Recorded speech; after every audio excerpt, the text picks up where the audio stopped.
E aí, pessoal, bem-vindo, bem-vinda a mais uma live. Todo dia nós temos uma live às 11 da manhã para trazer à memória o que nos dá esperança. Então, nós estamos aqui pensando um pouco mais sobre a vida, sobre a nossa caminhada, sobre a nossa família, sobre a nossa espiritualidade. Todo dia a gente está aqui. Você agora vai poder assistir também no IG TV, não só também no YouTube e no Facebook. Em todos os lugares você pode ver essa live que a gente vai fazer agora. Hoje eu vou falar com Paulo Vaz, ele vai entrar daqui a pouquinho. E ele é um dos músicos e produtor do Super Combo, uma banda que eu gosto muito. Aí, Renatão. Renato, é raro ele entrar na minha live, já entrou hoje e eu sei muito bem por quê. Ele que é o cara que me apresentou a banda, o Super Combo. E a gente vai fazer hoje uma live diferente. Então, hoje e quarta-feira vão ser uma live musical. Então a gente vai lembrar músicas que marcaram o nosso convidado e a gente vai mesclar isso com um bate-papo com a vida dele, com a história dele. Agora, se você entrou agora, coloque o seu nome, a cidade ou estado da onde você está falando e como é que você chegou até aqui, tá bom? Como é que foi que você... Já vou chamar o nosso convidado de hoje e vamos bater um papo muito legal. Paulão! E aí, meu querido, tudo bem? Pô, e aí, cara? Como é que você tá, mano? Tudo ótimo. Você tá aí na... Onde você tá? Cara, eu tô em casa, porque assim, com toda essa história, eu tenho um home studio aqui em casa e o meu filho tá ficando. Meu filho mora aqui um pouco em Ribeirão, então, tipo, a produtora tá fechada, mas todos os produtores estão trabalhando de casa. Então eu montei meu home studio aqui, tudo super arrumadinho e tô aqui em casa. A gente se... pessoas como a gente, eu também já tinha um estúdiozinho para gravar coisas na internet. A gente conseguiu se virar bem, a gente se preparou. É o nosso bunker, né, da pandemia. É um Foi o que, jeito... foi o que salvou, né? Não é igual um estúdio, né? Mas eu imagino que já dá para tocar aí, né?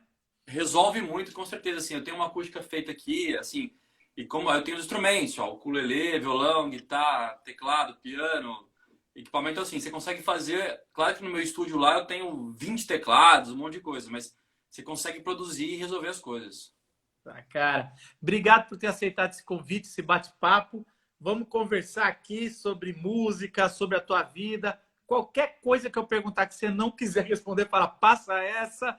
E a gente vai bater nesse papo aqui, que eu acho que é legal, porque nosso objetivo aqui é trazer, nesse momento de pandemia, de gatilhos de depressão, Sim. gatilhos de ansiedade, a gente quer trazer à memória as histórias dos nossos convidados, o que traz esperança, o que traz misericórdia, o que traz alegria. E é exatamente isso que eu quero falar. Mesmo até visitando a dor, algumas vezes a gente fala de alguma coisa que perdeu, mas para trazer que hoje está curado. Então, é um momento desse que a gente quer proporcionar. E logo eu pensei em você, eu estava passando assim, eu falei, eu preciso começar com os músicos, porque eu falei muito com a parte religiosa, mas eu falei, e os músicos, cara? Eu tenho tantos músicos por causa do Rock no Vale, que eu passei Sim. amigos, eu preciso conversar com eles. Aí eu comecei com você, aí foi para a Nitelli, a gente vai abrir um pouco aqui para conversar e conhecer. Mas eu acho que você é o cara ideal para começar, porque você é um produtor. Fala um pouco de você nesses últimos meses, antes da pandemia. O que você estava fazendo? Tá, bom. Primeiramente, obrigado, Marcos, pelo convite. Pô, somos amigos e sou fã até pela época do Rock no Vale, que é um festival incrível, que já fez vários shows com a Super Combo lá. Bom, eu sou produtor musical desde do ano 2000. Eu crio trilhas para publicidade e para curta-metragem também. Além disso, eu produzo artistas, né, solo, produzo bandas. Tenho meu projeto com a Super Combo, que eu estou na Super Combo desde 2011, já vai para quase 10 anos. E tenho vários projetos sempre paralelos de trabalhos meus. Eu já lancei 2 discos solos há um tempo atrás. Aí, ano passado, eu lancei um disco de música eletrônica. E esse ano, eu acabei, nessa época de confinamento, eu estava com meu filho aqui, eu acabei compondo e acabei lançando um disco faz uma semana e pouco, chama Pra Dormir e Pra Acordar, que é um disco para criança, 100% infantil, instrumental, que foi muito importante também na minha vida, porque meu filho estava aqui, eu consegui testar, porque quando você trabalha muito com música jovem e adulto, você começa a se perguntar sobre sensibilidade. E eu falei, será que eu sou capaz de fazer um disco para criança, né? E foi uma experiência muito incrível, porque é diferente quando você está com o seu filho como pai, diferente quando ele é seu ouvinte e fala, nossa, pai, eu não gostei disso. Nossa, isso está muito assim. E aí eu acabei de lançar esse disco faz uma semana e meia e tô nesse processo de criativo, assim. Tô produzindo de casa normalmente, né? Do meu trabalho, mas basicamente é isso. O seu filho tá com quantos anos? Ele acabou de fazer 7. Então eu vou testar com o meu também, mano. A gente vai, eu vou pegar essa. Porque Não, tá em todas as plataformas, chama Pra Dormir e Acordar. Ele é um disco que ele é para crianças mais novas, algumas músicas tipo, para dormir, principalmente 2, 3 anos, aquelas canções para criança acalmar. E tem umas que são um pouco mais up, como ukulele, violão, que é mais durante o dia. Mas o mais engraçado de tudo isso, esse comentário eu preciso fazer, porque eu recebo esse feedback. Eu acabei atingindo muitos adultos, porque acho que nesse momento que as pessoas estão confinadas e não estão vendo pessoas, acabou sendo um disco que elas estão ouvindo muito. E falou, eu tô usando o disco para ficar calmo, porque às vezes eu não consigo, eu fico em casa desesperado. E eu fiz para criança e tá atingindo muitos adultos, por incrível que pareça. cara, que legal, mano. Eu vi no seu post, porque eu fui caçar umas fotos aí eu vi no post, falei, caramba, ele tá envolvido. E assim, aqui em casa eu uso um negócio chamado white noise, né? Que é um Sim. barulho de chuva, para ele relaxar e dormir. Mas é muito melhor. Esses dias mesmo eu tava falando pra minha esposa, né? Pô, era muito melhor uma musiquinha que vai acabando depois de um tempo, a gente deixar lá. E é exatamente isso. E também tem o Bita, né? Que é um dos clássicos aí de Adoro criança, o João, que ouve o ele Vitor. fala que ele sempre começa com aquele bom dia, que é um pra, ó, acorda aí, o sol já nasceu na fazenda, não sei o quê. Só que falta também gente produzindo para a cidade, né? A gente quer voltar muito para a fazenda, mas eu gostei aí da ideia, eu vou olhar. O meu disco é um disco, você vai perceber, ele é mais urbano.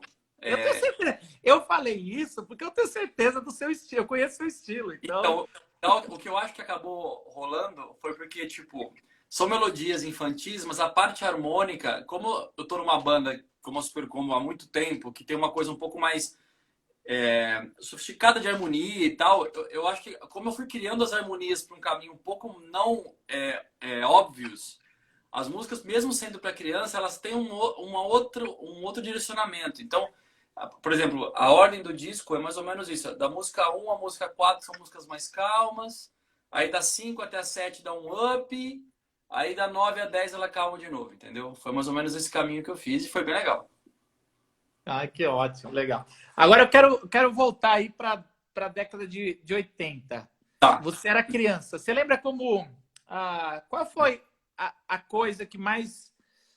Qual é a coisa que você tem mais saudade de quando você tinha menos de 10 anos de idade, da sua infância? Ó, eu sou de 79, né? Então, assim. Você é da minha idade, então. Minha idade. Então, eu até. Falando sobre músicas, eu fiz uma revisitada um pouco antes dos anos 80, para chegar nos 80, nos 90 e nos 2000, né? O que acontece? O meu pai, ele sempre foi muito fã de Beatles. E os meus pais se separaram muito cedo. Eu tinha 2 anos e meio e tal. Só que assim, tinha uma convivência rotineira normal. Então, quando eu tinha, na idade do meu filho, do meu 6, 7, da pré-escola, Beatles ficou muito na minha cabeça sempre. E assim, e duas músicas. A primeira música que eu aprendi a tocar, que eu nem lembro direito, mas assim, foi Yesterday, quando eu aprendi. Mas não foram as músicas que me marcaram. Ah, não foi? Eu pensei que você Não, já ia mandar essa. não. O que marcou pra mim foram duas músicas específicas. Uma é Blackbird. Por quê? Porque a história do violão e da voz.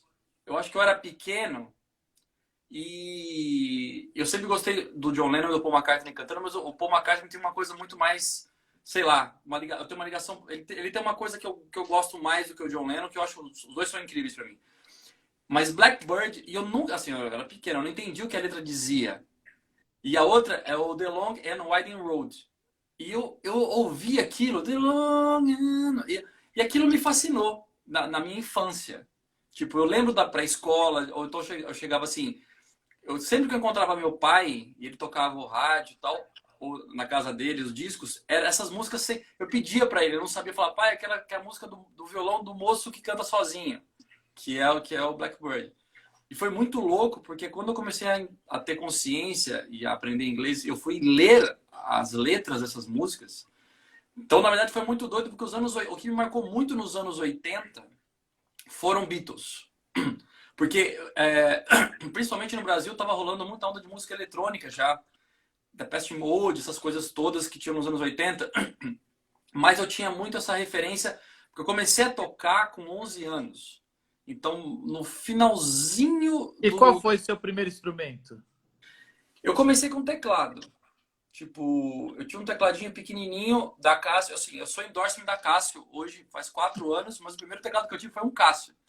Então, eu comecei com teclado e aí o violão veio na sequência, porque tinha um violão lá velho e realmente, quando você começa com o teclado, o violão ele fica um pouco mais simples, até pelo jeito de você armar os acordes. Que tipo, você faz um acorde e vai subindo de casa em casa, você vai tendo meio tom. O piano já não. É um pouco mais complexo de você harmonizar. E então eu comecei, eu estudava órgão, aqueles de pedal antigão, assim, órgão mesmo, e piano, fiquei 6 anos estudando. E nesse meio tempo eu já comecei a tocar violão. Aí depois eu comecei a tocar guitarra, eu só não toco bateria eu não toco nada, eu sou Ah, péssimo. aquela pestana chama, né? Como é que é É. aquele nome? Aquilo é roubar demais, né? Vamos subir o tom. Em vez do cara mudar, ele puxa lá e Ah, faz o negócio. o capotraste. Isso é muito. Porque eu estudei violão dos 6 anos aos 10. Não sei porcaria, sei um pouco, mas sei a base, né? Mas isso é muito roubar, mano. Vamos subir o tom? Tá bom. Aí o cara É, bota lá. e faz tudo dó assim, né? Vai só subindo, né? É o que você falou. Uma vez que você pegou, você só vai subindo. É. Mas o que você preparou aí para nós? A primeira aí que você falou que ia tocar. Eu vou fazer um pedacinho de uma música minha aqui, porque assim, é, o que aconteceu antes da pandemia até, eu já estava com um disco pronto que eu vou lançar, de música instrumental, que é piano, violoncelo, baixo acústico e violão. E ele ia ser lançado e eu vou lançar ele depois de agosto, setembro mais ou menos. E nessa época eu acabei compondo umas 30 músicas instrumentais, assim. E o disco vão ser 10 músicas, então eu vou tocar uma que não vai estar no disco, por isso que eu vou tocar, porque essa não vai estar no disco, tá bom? Tá dando pra ouvir bem? Tá. Tá bom.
Que é essa aqui. Cara, como é que você dá nome para uma música instrumental?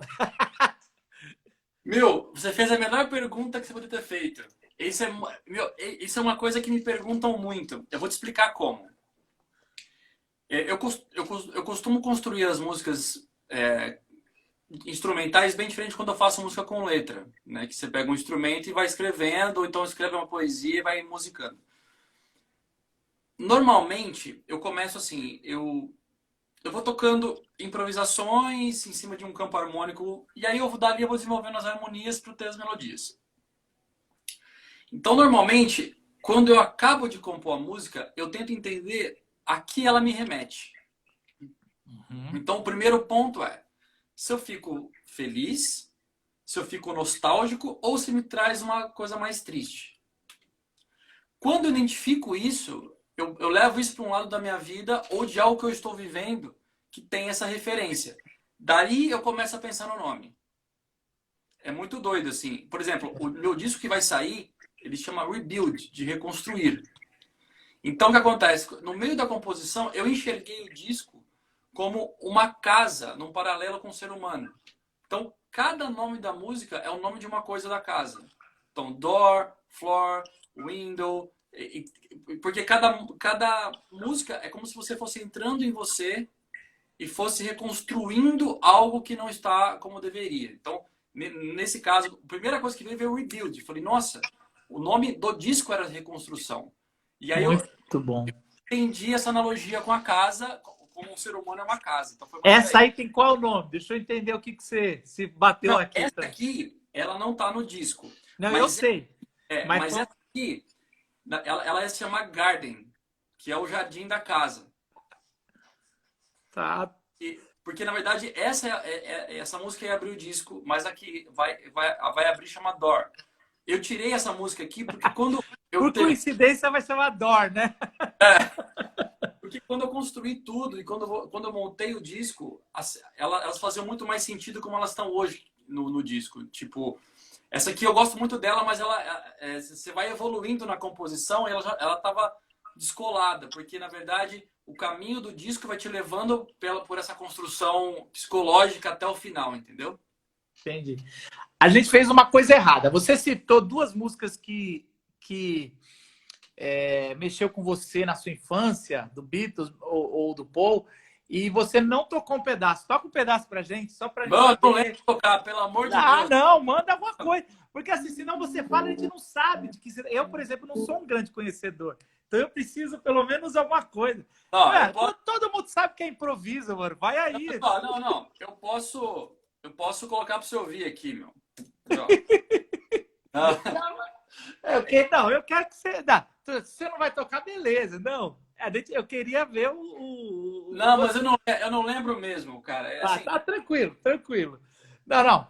Mas então, que música que você compôs ou que você toca que você acredita que tem mais influência de Beatles? Pronto, agora eu vou puxar uma coisa nova. Eu sei que você preparou alguma coisa, mas eu tô te botando na parede. claro. Se Cara, você falou que foi a banda que mexeu com a sua infância, eu queria que, agora que você está maduro musicalmente, você fala, caramba, essa música é totalmente caminho do Beatles, assim. ó, então eu vou tentar. Vamos lá. É só um pedacinho, viu, Não, Paulo? claro. Vou tentar explicar por que essa música tem a ver. Quando eu pego Blackbird e The Long and Winding Road, assim, Blackbird fala de liberdade, de assim, você estar quebrado e você ter que ter forças para voar e para se reconstruir. E o The Long and Winding Road é muito mais complexo ainda. É você perdido, seguir um caminho, você tem uma estrada independente daquilo. Na sequência dos anos 80 que eu coloquei aqui, eu coloquei mais duas músicas, que uma é do Stevie Wonder e uma do Lulu Santos, que é Toda Forma de Amor, e I Just Called to Say I Love You. Mas o que tem a ver com Beatles, para mim, a mensagem é uma música do Lobão. Ah, manda aí, deixa eu ver. Primeiro, Essa, antes, toca um pedacinho, depois a gente comenta. eu vou cantar de qualquer jeito, mas só para vocês entenderem. Quer ver, ó?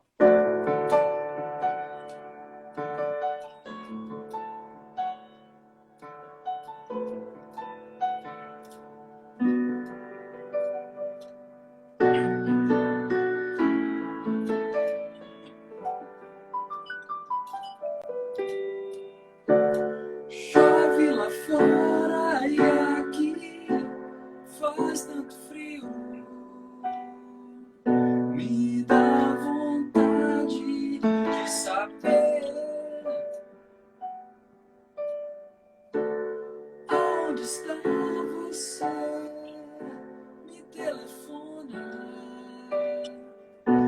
chama, me chama, me chama.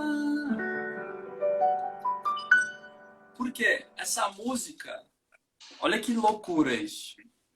O dia que eu sempre ouvi essa música, eu sempre gostei. Para mim, o Lobão, ele tem um lado que eu não gosto, mas ele tem composições que são muito bonitas, assim, né?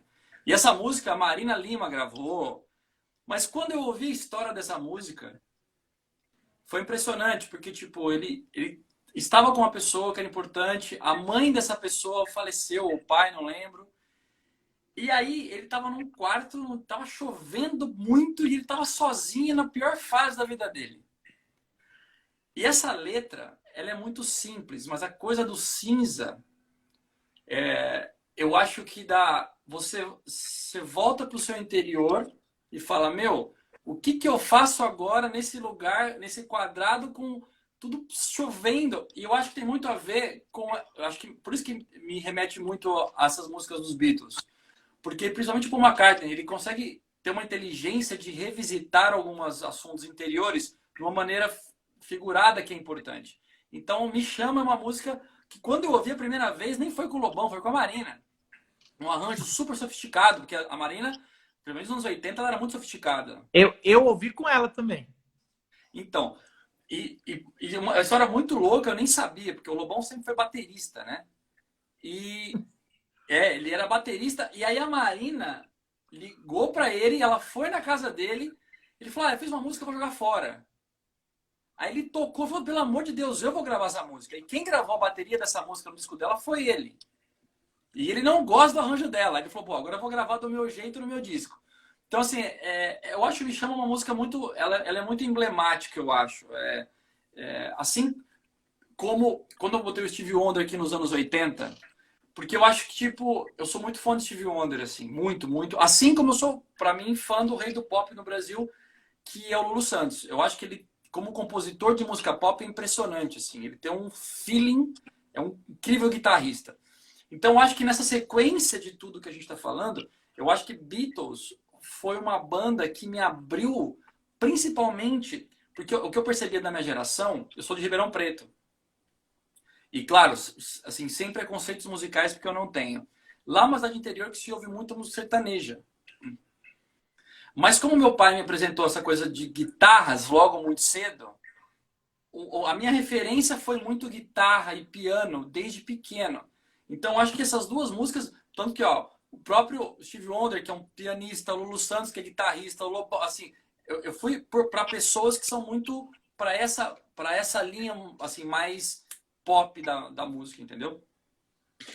E aí já que você falou de mais dois da década de 80, né? Que É, já pegou você já ali com 8, 9, 10 anos, né? é. Quem você quer falar primeiro? Eu acho que Stevie Wonder, porque essa música I Just Called to Say I Love You, Eu adoro ela ela. ela é muito aquele momento em que eu tava com meus 10 anos ali e que a minha relação com meu pai começou a ficar um pouco mais distante.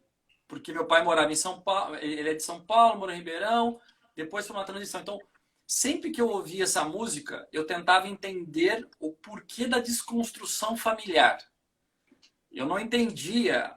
E o lance de apenas me ligue e fale que me ama, assim, essa coisa. E às vezes eu sentia muito falta disso. Acho que por isso que essa. Você vê como que é doido, né? Hoje com 41 é fácil a gente falar sobre as coisas. Mas é tipo, cada vez que eu escutava essa música, e eu lembro que na época eu era pequeno, eu fui tentar entender a letra, porque eu sempre fui muito mais sensível à música até do que a letra. Eu sinto muito para depois ouvir, escutar a letra. Tem músicas que, se não me tocam, eu nem vou atrás, mas quando me tocam, normalmente a letra bate 100% no que eu estou sentindo. E eu acho que marcou muito aquele momento, porque aí eu fui entender quem era o Steve Wonder, a carreira dele, tipo, um músico incrível, cego, que toca absurdamente. Para mim hoje, assim, como cantor, eu acho que eu tenho dois cantores que para mim são muito assim. Por incrível que pareça, uma das bandas que eu sou mais fã eu não coloquei aqui. E depois eu até explico por quê. Mas para mim é o Freddie Mercury e Steve Wonder como vocal. Porque para mim é impressionante assim. Eu já vi ao vivo 1000 vezes e eu não consigo entender como é que eles conseguem cantar desse jeito. É muito impressionante, assim. E, na sequência do Stevie Wonder, eu conheci o Lulu Santos, que me chamou muito a atenção, porque como eu já estava... Aí já vem essa passagem dos 80 para os 90, que aí quando eu chegar nos 90 eu vou falar de duas bandas que não tem nada a ver com isso, mas tem a ver com a minha mudança. Porque eu gostava muito da maneira como ele tocava guitarra. Foi na época que o chorus era uma coisa muito usada na música. Chorus, pra quem não sabe, é um efeito de guitarra que parece que a guitarra está dobrada. E quer queira, quer não, o chorus traz uma sensação muito tranquila. Porque a guitarra fica muito mais suave, ela fica mais macia com o chorus. E nessa época, usava-se muito... Ele sempre usou Fender, né? Mas os guitarristas estavam daquela mudança para Ibanez, pedaleira, o caramba. E o Lulu mantinha aquela coisa da Fender dele, americana, com os pedais Boss, e ele tinha um chorus que era muito marcante para mim. E eu acho que a maneira dele fazer as letras também era muito inteligente. De novo, sem preconceitos com... Tô falando, quando eu falo brega, assim, eu adoro muitas músicas brega. Eu adoro... Eu gosto de música boa, eu não tenho preconceito. Mas ele tem uma sofisticação em falar de amor. E isso foi um outro gancho, porque na sequência, em 94, eu entrei... em 91 eu entrei na primeira banda que eu tive. Chama Banda Estilos. E aí eu peguei, comecei a tirar música de quem? Música brasileira. E aí o Lulu Santos foi um dos primeiros que entrou, junto com o Cazuza, ali nesse meio. Ali, final da década de 80, não falar de Cazuza e não falar de Lulu, né? Você tinha falado que era aquela lá, ainda vai levar um tempo. É toda forma de amor, né? Essa por que você acha que essa música com essa letra mexeu com você ali? Porque eu acho que ali ele fala... a gente vive junto e coisa... Não desejamos mal a quase ninguém. Acho que esse lance de... Assim, a gente vive junto e eu entendo um pouco disso, do que ele quis dizer, assim. A gente tenta entender as pessoas, porque muitas vezes existem maneiras diferentes de você gostar e amar alguém que nem sempre é entendido. Então a gente fica o tempo todo tentando amar do jeito que a gente acha que a gente conhece e normalmente a gente não consegue chegar onde a pessoa gostaria que a gente chegasse. Isso de pais a namoradas, a filhos e tudo mais. Eu acho que ele traz uma coisa nessa letra que me falou assim, que é uma coisa que eu trabalho até hoje. O que é o amor para mim não é o que é para você. Isso não quer dizer que ele não seja verdadeiro. Eles só são maneiras diferentes de se expressar a mesma coisa. Então eu acho que essa música me trouxe um pouco isso. E eu ouvia muito essa música e eu ouvia muito Codinome Beija-Flor. Que tem muito a ver. Porque é aquela coisa de pra que mentir, fingir que perdoou, tentar ficar amigos.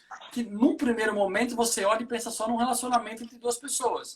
Mas quando você amplia essa música, essa letra, que ele fala de segredos de liquidificador, que são as coisas que a gente fala assim, não, tá tudo bem. E que na verdade eu acho que não é por aí. A gente tem que sempre tentar entender o outro e chegar a um consenso para que as pessoas vivam bem. E as pessoas, eu tenho uma coisa que eu falo, a gente empurra muito com a barriga e deixa com que os problemas permaneçam por anos e a angústia por anos e não resolve nada. Então eu acho que essas duas músicas me trouxeram isso. Uma vez eu ouvi o Ivan Lins falar que às vezes é só uma frase ou uma palavra que marca e acaba popularizando uma música, né? Sim. Então é interessante quando você pega essa aí, a honestidade que está na letra. Não desejamos mal a quase ninguém, né? Não desejamos mal para ninguém. Isso a gente sabe que não é verdade do ser humano. Não. O mais bom que ele tenta ser, ele sempre tem alguém... Então é interessante, é ótimo isso dessa honestidade. Não adianta fingir que perdoou, tentar ser amigo sem rancor, aquele negócio, vamos ficar amigos sem rancor?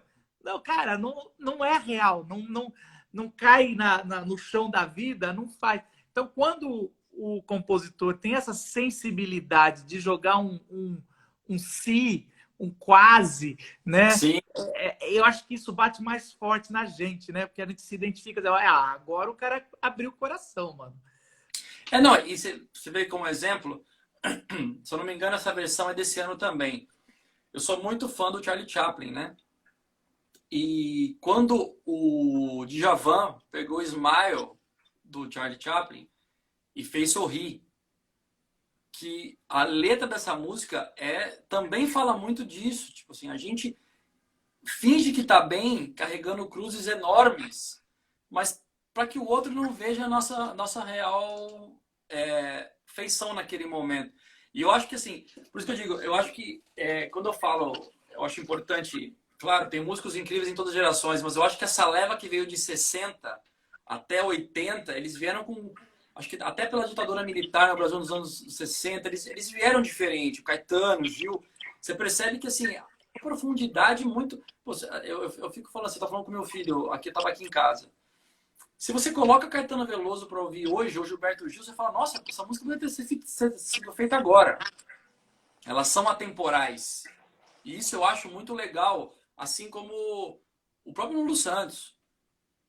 As Não, e poesias. é muito incrível porque o Lulu Santos está fazendo uma música de tolerância e ele deixa, por querer, escapar o não desejamos mal a quase ninguém. Então, assim, ele está trazendo, dizendo, eu sei que é difícil ser tolerante, Justamente. mas dá para ir por esse caminho. Sim. Eu acho que é genial. Se ele fizesse uma de tolerância, vamos amar todo mundo de forma igual, cara, não cola no chão da vida. Eu acho que eles têm essa sutileza. Assim, eu vou só fazer uma ponte de novo para os anos 2000 aqui, mas faz sentido.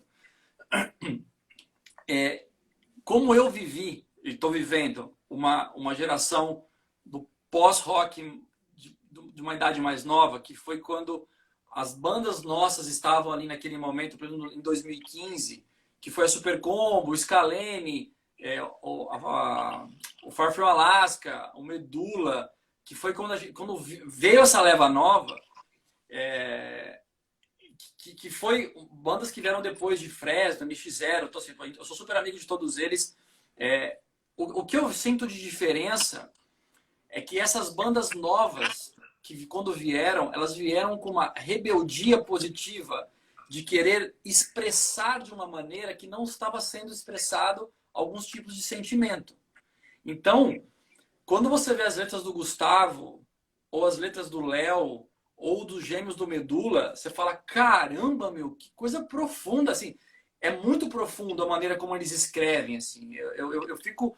por exemplo, o Gustavo tem 26, o Léo tem 30, nós estamos 41, então assim, às vezes assim... Os moleques são moleques, os moleques são moleques. E é legal porque, tipo assim, eu sou mó feliz de estar nesse momento com todos eles e ter vivido todos os Rock do Vale que a gente fez.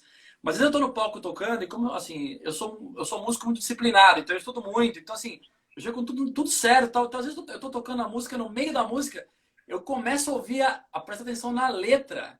Aí você fala, caramba, bicho, da onde ele tirou isso, assim, esse raciocínio? Então o que eu quero dizer o que eu percebi foi que pelo mercado que a música estava indo, houve um gap de não poder se expressar até um extremo. E eu acho que quando esse gap foi quebrado, pô, mesmo assim, tem bandas incríveis, assim, eu sou fã de todo mundo, assim, eu adoro, eu acho o Lucas um compositor muito bom da Fresno, eu acho que ele é um cara muito inteligente, além dele cantar muito bem, ele toca muito bem. E eu vejo essa geração nova falando sobre assuntos que não se falavam também, porque acho assim, eu não sei se eu fugi um pouco do assunto, mas que tem a ver, porque eu estou falando Não, a gente tem que ir, não tu faz mal se Não, deixar. tipo assim, eu vejo que a música hoje, ela acaba sendo mais instrutiva até, porque as crianças, elas têm uma capacidade hoje de absorver muito mais rápido. E, tipo, eu tive nos anos 90, que eu acho que o que foi que mais me ajudou, que eu vejo que hoje é mais fácil, foi, tipo, o Brasil estava num momento complexo de TV aberta, de coisas que, na minha opinião, não eram muito instrutivas para criança. Por exemplo, você pega o Bita, você pega o próprio Teatro Mágico, são bandas incríveis, assim.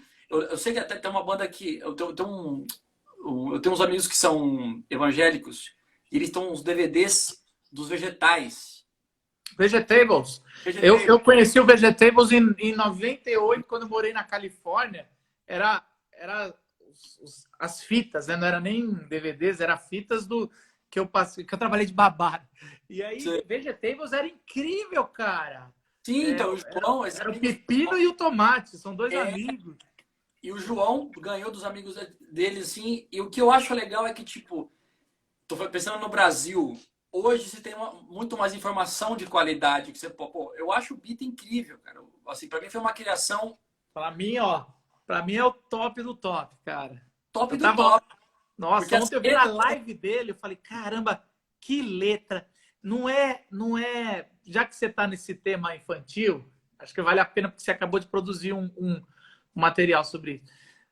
Às vezes, às vezes as pessoas meio que, como é que eu vou dizer isso? Tratava a criança como ignorante. Então, às vezes a letra era mais pobre. Sim. Porque tá falando com a criança. E eu vejo o Bita, meu, com uma complexidade maravilhosa. Cara, assim, eu acho que hoje de músicas infantis, o Bita não tem concorrência, assim, de Não tem. músicas atuais, sendo compostas hoje. Não tem. Agora, eu queria fazer duas perguntas, fugindo do assunto, já que você abriu aí. Claro. A Super Combo caiu no colo de dois públicos que não eram primários dela. Porque vocês são uma banda de rock, vocês querem tocar para jovem. Então, eu lembro a primeira vez que vocês tocaram no Rock no Vale, era uma manhã de domingo. Sim. E a gente estava estreando um som novo, mas é um som absurdo. Eu nunca esqueço o cara do som, ele botava no mar. Mano, eu acho que dá para ouvir uns 2 quilômetros de lá, certo? Porque eu fui para a cidade buscar alguma coisa e ouvia-se o som. E era um negócio assim absurdo. Eu lembro do. Eu esqueci o nome do baterista, que eu gostava muito também. Era o Raul. O Raul tocava como se não houvesse amanhã. Era muito som. E eu vi o sorriso de vocês porque vocês muito tempo tocaram em bar pequeno, né? Assim. Sim. Foi um perrengue para vocês chegarem onde vocês chegaram. Foi muito difícil. Assim, mas era a juventude. Aí vocês caíram em dois públicos que não eram seus e vocês lidaram bem, que é o infantil ou o teen, né? Principalmente com a música Amar os Pais, né? Eu não sei qual é o nome. Piloto automático. Piloto automático. Quem foi que compôs essa? O Léo ou você? Não, o Léo, normalmente é o seguinte, como funciona assim. Quando eu entrei, em 2011, algumas letras eram Léo e algumas eram Marcel. O Marcel foi o primeiro baterista da banda. E até hoje o nosso escritório hoje, o Marcel é um dos sócios. Assim, ele nunca saiu. Dali pra frente, como que a gente faz? O Léo escreve as letras, e aí ele mostra pra gente, e a gente vai... Porque, assim, o que é importante do Léo, assim, ele consegue sair fora da caixa no limite extremo do sair fora da caixa. Então, assim, e aí a gente senta depois e fala, puta, vamos mudar essa frase, isso aqui, vamos... Mas, assim, a espinha dorsal é sempre o Léo que escreve. Pelo menos do amianto pra frente, né? Ele sempre foi o maior letrista mesmo. Até porque eu acho que... E aí vai chegar onde eu acho que você estava me perguntando dos públicos diferentes.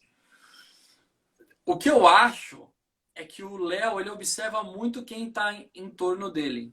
E eu percebo que as letras da Super Combo começaram a mudar quando a gente começou a entrar. Porque se você pegar a Super Combo de quando eu entrei, a única pessoa que está até hoje é o Léo. Da minha entrada foi que veio a minha entrada, o próprio Raul, que não está mais, que é o Jopindé, a Carol e o Toledo. Eu pensava que a Carol... Aquele 2 era do Léo também? Que era com a Si. Isso é um projeto paralelo que ele tinha. Ah, tá. Que nem o Léo tem um Skatolov com a Isa. Isso. Era um projeto paralelo. Tá. Então eu acho assim, o que eu acho que caiu... E é engraçado, porque, tipo, eu acho que a mensagem... Eu acho que duas músicas foram bem o ponto fora da curva, que foi Piloto Automático e Amianto. Porque eu acho que tocou-se num assunto também, isso que eu digo, que não se era tratado. Não se falava abertamente.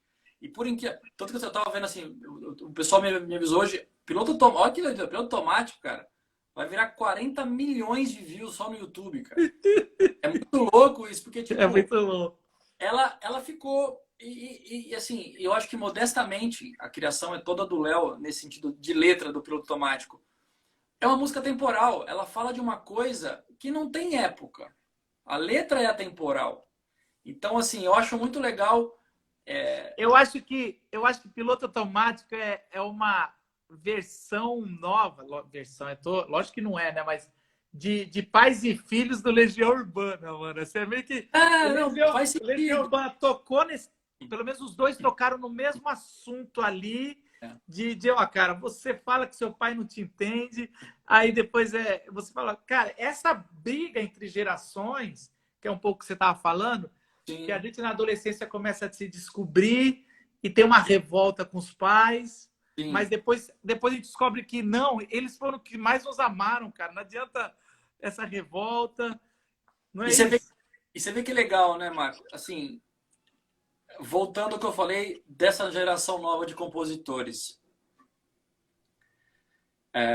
E eu pego isso também desde do Lucas, né, da Fresno. Eles têm uma liberdade criativa que eu acho que na nossa geração, é engraçado, a nossa geração, ela foi meio podada pela força das gravadoras, pelo lance midiático.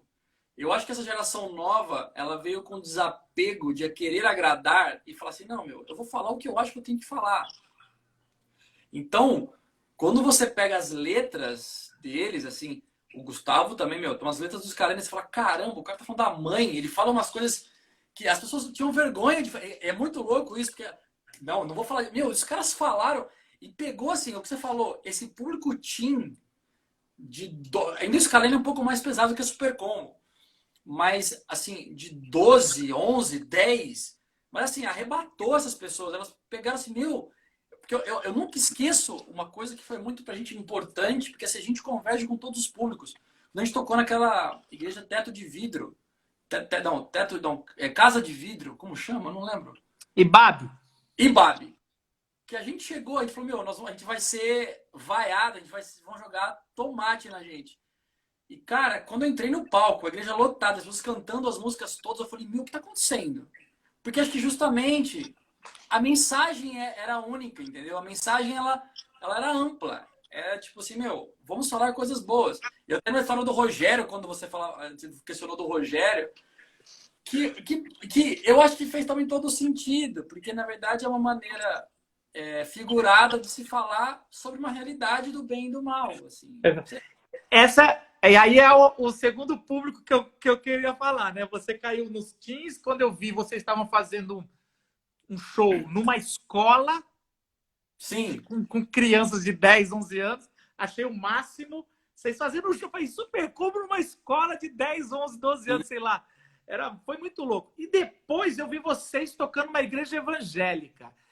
E aí eu já conhecia vocês, a gente já caminhava. Eu fiquei assim, meu Deus, porque vamos dizer que assim, eu sou evangélico, sim. eu sou pastor, mas a questão é a seguinte, cara, isso aí pode dar muito ruim, pode ser bom, mas pode dar muito ruim. Como é Sim. que foi? Como é que foi isso? Vocês aceitarem, vocês entrarem? Como é que foi? Foi o seguinte, a gente foi convidado, se eu não me engano, o Mauro da Oficina G3, ele estava fazendo, era uma semana que estavam tendo vários eventos na igreja, ele estava fazendo workshop sobre voz e tal. E ele gravou no disco, né? Ele gravou no Rogério, né? Monstros, ele que gravou junto com o Léo cantando. E aí, o pastor, que eu não lembro quem o nome Ed exatamente. René. Não, E Saldiba ou Ed René? você André sabe. Saldiba? Eu não lembro. Ele falou: Meu, Não os sei. jovens todos daqui são fãs de vocês. A gente falou: Tá, mas você conhece as músicas da banda? Ele falou: Eu não conhecia, mas quando eu ouvi algumas, eu achei que a mensagem chegava. Que é uma coisa que eu falo para todo mundo, Mário, assim, que isso eu acho que a gente deve muito a você. Porque eu acho que, tipo, quando se fala de transmitir uma mensagem do bem, não se pode, essa é uma opinião pessoal minha, limitar a um estilo, assim, eu acho que a mensagem ela tem que chegar. E eu acho que você tem a capacidade de filtrar, assim, eu levo no meu festival bandas católicas, bandas evangélicas e bandas pop que trazem mensagens para as pessoas boas. Porque eu acho que isso atinge muito mais pessoas. Então, até ele se assustou um pouco no dia quando ele viu aquele monte de gente cantando as músicas. Ele falou, cara, ele falou assim, isso eu lembro bem, que ele levou depois numa sala e falou, cara, eu agora acho que eu entendi algumas coisas. Assim, não adianta pegar um jovem que tem 12 anos, 15 anos e forçar ele com uma teoria que funcionou num mundo que não é mais igual a ele é hoje. Então, assim, o que eu acho que é muito legal que você faz, você traz uma palavra, tipo, da Bíblia, uma palavra religiosa, uma palavra evangélica para os jovens, através das vias tradicionais e de vias que fazem com que eles enxerguem isso de uma maneira mais leve. Porque vamos voltar como as coisas se amarram. Vamos voltar em Lulu Santos. A gente tem uma mensagem de vida, né? Porque Sim. essa que eu encontrei em Jesus, né? Jesus é muito mais que os evangélicos, é mais que os católicos. Então, assim, Sim. Jesus é um cara que marcou a vida e ele falou de amar o inimigo, de amar incondicionalmente, de dar vida. Então, isso aqui é uma... Eu sei que hoje falar de evangélico é complicado, né? Eu tenho amigos meus que são pastores e falam, não me chame de evangélico, eu sou um pastor de outra coisa. Sim. E aí vai essa... Eu não entro muito nessa, porque vão nos taxar ou de comunista, ou de evangélicos, ou de alguma coisa, cara. Porque quando a gente tem opinião, a gente faz. Mas mais importante de ter opinião é assumir que nem tudo, nada é perfeito, a não ser Deus, a não ser o Cristo. Então, a gente, quando a gente faz isso, não desejamos mal a quase ninguém. Eu sou um pastor. Se eu falar, não, eu não desejo mal a ninguém, eu só quero o bem da humanidade, não é verdade. Apesar que deveria ser assim, mas não é verdade. Então, quando a gente assume, não tem banda com uma mensagem perfeita, nem do meio confessional, nem do não confessional. Pode ser confessional evangélico, católico, o que for. Então, assim, todas as bandas, daí a gente pega as que tem a maioria da mensagem perfeita, né? Ou boa, ou de uma mensagem boa. E sempre o Super Combo foi sempre uma banda, foi Super Combo e Teatro Mágico, foi as primeiras a estar no Rock no Vale. Foi um escândalo, assim. Os caras não estavam acostumados. Agora, eu sempre falei, Paulo, que fé é essa que não sabe dialogar ou que não sabe ouvir um pouco diferente? Se essa fé não resiste no coração, ela é uma fé falsa. Sim.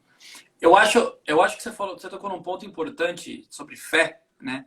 Porque assim, eu já passei por várias religiões e hoje eu não tenho nenhuma religião. Eu acredito em Deus piamente. Para mim, Deus é o que eu sigo. Eu tenho a visão do que é Deus, Jesus, assim, mas eu não sigo nenhuma religião específica. Eu preferi conhecer coisas e meditar e entender o que Deus é para todos nós, né? E me faz muito bem, porque eu tento ser uma pessoa sempre melhor, porque eu li muita coisa e entendo que mesmo na época de Jesus, muitos fizeram coisas boas e muitos não fizeram coisas boas também. Ele foi quem seguiu o caminho que eu falo que é o caminho correto. Ele entendeu o que era amar as pessoas. Acho que foi isso que eu entendi na vida. O que eu acho que existe um pré-julgamento quando você transforma fé em direcionamento, não é abusiva a palavra, mas é um direcionamento forçado. Eu acho que fé é uma coisa que a gente tem que ter, porque sem fé a gente não tem para que seguir. Sem fé a gente fica ali estagnado. Então, o que eu acho é que o jovem hoje, eu converso bastante com os jovens, porque depois dos shows a gente conversa com todo mundo e tira foto, filas e filas, a gente é assim... O jovem, ele quer uma transparência. Ele quer que chegue nele uma coisa que seja realmente verdadeira. E o que eu acho, às vezes, é que se escondem atrás dos nomes, dos posicionamentos, A mensagem, porque para mim é muito assim, eu sou muito sincero quando eu falo disso. Usa-se muito de ter o poder e controlar o poder para poder passar algo para alguém. E eu percebo que quando você tira essa coisa do poder e só passa a informação, ela chega e ela atinge todo mundo. Então, eu concordo. Mas, mas não deixa de ser poder, né? Porque nada Sim, mais poderoso do que atingir todo mundo. mas aí, concordo. Só que aí não é o poder da manipulação. É o poder de transferir uma criação que você fez de coração. É aí que para mim está o grande lance. Por exemplo, não é porque eu sou teu amigo, mas assim, você tem uma maneira de trazer a informação nunca impositiva. E eu acho que isso é uma coisa extremamente certeira. Porque quando você, por mais que você, como pastor, você sabe o caminho que você quer direcionar. Às vezes, impor isso faz com que a pessoa mude o caminho porque bate-se de frente. Quando você mostra, ó, isso aqui é uma canção católica, olha que bom isso. Isso aqui é uma banda de rock, isso aqui é uma banda evangélica. A pessoa ela olha e fala assim, nossa, a informação vem de meios de letras diferentes, do mesmo veículo que é a música, e me atingiu do mesmo jeito. Só duas coisinhas antes da gente de eu fazer a última pergunta. Você falou de fé, né? A fé é a certeza das coisas que a gente não vê, né? Então, É, a fé é uma certeza de caráter de alguém que está comunicando ou da honestidade de uma música. Que eu acredito que foi o Amianto, que é a segunda música talvez que mais sim, tocou as pessoas, ou a primeira, é uma música de fé. Porque quando você vê alguém sem fé na vida, você fala assim, olha, a vida não é assim. Eu sei que você está sentindo, mas eu quero botar um pouco de fé para você, porque a vida é como um pai ou como uma mãe. Essa música, ó, eu arrepio só de essa letra lembrar, é. porque é tão poderosa e Ah, tão honesta. E aí é isso que eu penso. E uma outra coisa que você falou é sobre impor, né? Sobre esse negócio tentar fazer um dogma ou impor. Eu acho que se Deus é todo poderoso e ele existe, ele não pôs isso na gente, a fé, acreditar nele por obrigação. sim, Ele deixou aberto. Se a gente segue ele ou quer adorá-lo, nada melhor do que imitá-lo, né? Então, para justa, que a gente que não é todo poderoso quer ser enfiando goela abaixo o que a gente acredita, sendo que Deus não fez? Então, é um princípio de fé. Ser aberto. Eu ouço você, eu aprendo nessa live com você, talvez você aprenda comigo, e a com gente certeza. vai caminhar para melhor. Eu Sim, sim. queria que você falasse, que a gente só tem mais 4, 5 minutos, Tá. a música que te elevou, a música na tua vida que te elevou. Se você já falou uma, você pode falar outra, não só espiritualmente, mas de um ser humano. Você fala assim, essa música é uma inspiração para mim. Meu, eu vou te falar então. É, eu gosto muito de música instrumental, não só música cantada, né? E, ó, incrível que pareça, eu falei isso pro meu filho ontem, olha que doideira. Uma das músicas que mais marcaram a minha vida é a música do Cinema Paradiso, que é do Ennio Morricone. Você Por quê? sabe tocar um pouquinho? Não, essa não, essa eu aprendi, essa eu esqueci. Mas assim, quem tá aqui na live, depois só escreve Cinema Paradiso. E É um a outra, clássico. e a outra música é o tema do Pinóquio, que é impressionante também. Mas por que o Cinema Paradiso? Porque para mim, quando começou-se a parte musical lá atrás, a música era instrumental até então. Era assim bem lá atrás, mesmo com os grandes compositores, Beethoven, Tchaikovsky, Liszt, é, Bach, todos eles, que são gênios da música, né? Aquilo é um negócio, assim, se você analisar um compositor em 1600 escrevendo uma peça daquela, você fala, meu, isso. Aí eu falo da coisa divina. Essas pessoas, elas tinham uma outra visão. Não se faz aquilo, não é, oh, vou escrever aqui uma... Não, é um negócio doido. Mas eu acho que o tema do Cinema Paradiso, o Ennio Morricone, para mim, é um dos maiores compositores, junto com o John Williams e todos eles, assim, da música mundial. Né? John Williams é um gênio. Assim, então eu vou elencar duas que mudaram a minha vida. O tema da lista de Schindler e o tema do Cinema Paradiso, que falam de dois assuntos que convergem para mim. Cinema Paradiso fala de uma forma de amor, de uma forma de uma criança que é inocente, com um senhor que trabalha no cinema. A outra é de uma pessoa que não precisava e salvou muitas pessoas simplesmente porque ele amava os seres humanos. E eu acho que esses dois compositores, quando eles sentaram e entenderam a profundidade daquilo, eles têm músicas incríveis. Mas eu acho que a lista de Schindler, assim, eu estava falando isso com meu filho ontem por isso. Quando você escuta aquele violino e ela começa com o violino e no meio o violino toca uma oitava acima. Aquilo dói tanto, assim, aquilo te machuca de uma profundidade que eu acho que o John Williams entendeu a dor de todos aqueles refugiados que estavam fugindo dos campos de concentração, a dor que eles sentiam ali, saca? Eu acho que assim, e o próprio lance do Schindler que foi, eu vou salvar essas pessoas porque elas não estão matando pessoas inocentes.